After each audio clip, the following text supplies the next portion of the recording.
Om Shanti, Om Namo Bhagavate Vasudevaya. Welcome to another Yoga Small Talk, and we continue with 7 minutes Bhagavad Gita a day.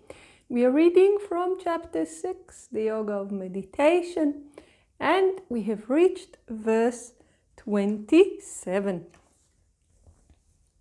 Supreme bliss verily comes to this yogi whose mind is quite peaceful, whose passion is quieted, who has become Brahman, and who is free from sin.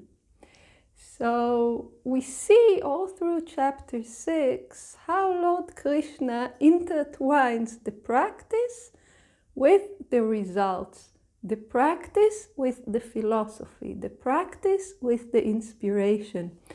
And this is a very beautiful illustration of the nature of the practice of meditation as it is taught in the Bhagavad Gita. We need to keep all the time in the back of the mind that this practice of meditation is a devotional meditation. It's a meditation on God, nothing else. So it's a devotional meditation. We need to keep this in mind.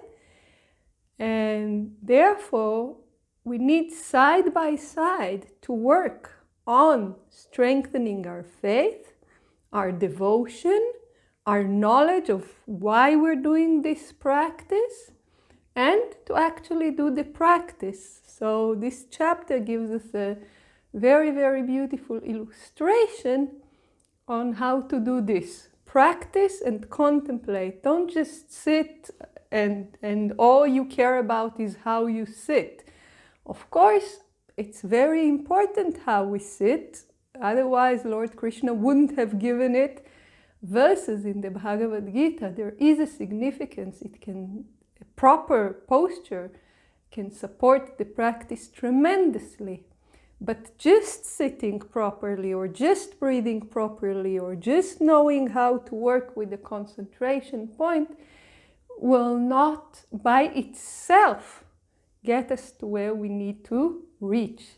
It will get us somewhere, but we have to, side by side with the physical practice, the technical practice, if you will, side by side, we have to constantly increase our knowledge, increase our devotion, and remind ourselves why we're doing the practices. So this is also how it is organized in chapter 6, very, very beautifully. So here's verses 27, 28. They describe the benefits of the practice. And this we also saw in previous studies, the supreme bliss.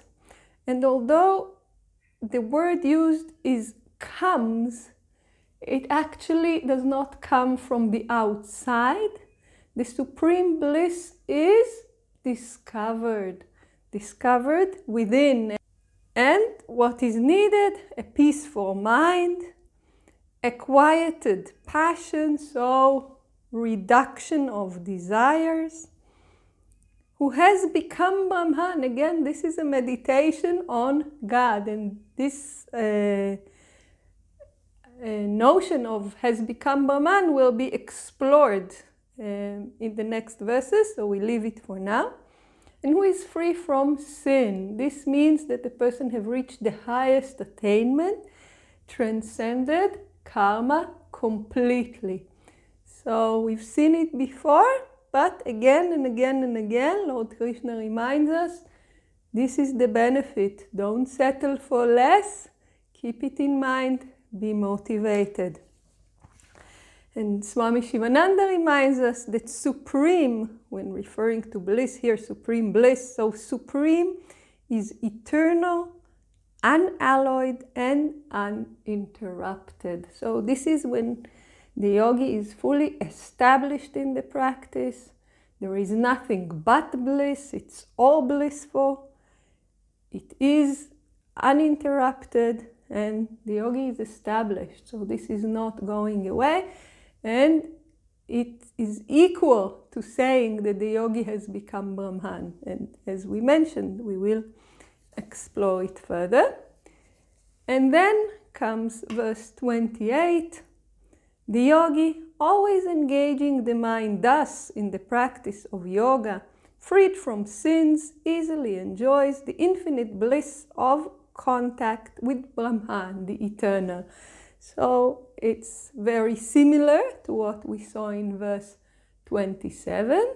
So the yogi, always engaging the mind thus, the practice of yoga. So this is here, yoga is meditation, is samadhi, but we see here that this is the highest samadhi because the yogi is established in the God consciousness. And Swami Shivananda tells us by yogic practices such as the withdrawal of the senses, concentration and meditation, he loses contact with the object of the senses and comes into contact with Brahman, or the immortal self within, and thus enjoys the infinite bliss of Brahman. It doesn't mean that this person stops touching things, smelling things, tasting things. It means that the person is in God consciousness. So this person realizes, it's again, I wanted to say understands, but it's not the mental understanding, it's realization. So the person realizes what is the essential nature of anything and everything within creation, and thus experience the world. This person experiences the world in a totally different manner than a person who is not established in this reality. So although the person is still in the world, some leave their body, but for instance, people like Swami Shivananda, Ramana Maharshi, Swami Vivekananda, and so on, those people continue living in the world. So they live in the world and they still experience the creation. They eat, they touch things, they smell things, they see things, and still their mind is elsewhere. So this is a beautiful description of the benefits of the practice, and more explanation of what it means to be in God consciousness follows in the next verses. So please join us for the teaching. Om Shanti.